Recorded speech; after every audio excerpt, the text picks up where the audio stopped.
Да говоря всички езици, човешки и дори ангелски. Щом любов нямам, ще бъда меч, що звънти, или кимвал, що звека. Да имам пророчески дар и да зная всички тайни. Да имам пълно знание за всички неща и такава силна вяра, че да мога и планини да премествам. Щом любов нямам, нищо не съм. И да раздам всичкия си имот, да предам и тялото си на изгаряне. Щом любов нямам, нищо не ме ползвува.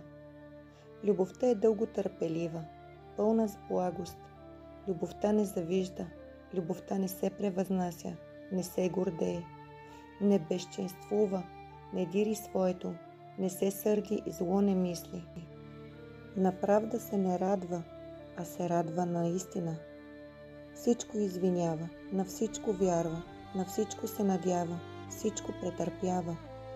Любовта никога не отпада, а другите дарби, ако са пророчества, ще престанат.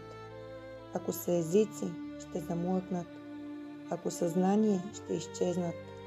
Защото до нейде знаем и до нейде пророчествуваме. Но кога дойде съвършеното знание, тогава това до нейде ще изчезне. Когато бях младенец, като младенец говорех, като младенец мислех и като младенец разсъждавах. А като станах мъж, оставих младенческото. Сега виждаме смътно като през огледало, а тогава лице с лице. Сега зная до нейде, а тогава ще позная, както и бидох познат. А сега остава тия три – вяра, надежда, любов. Но по-голяма от тях е любовта.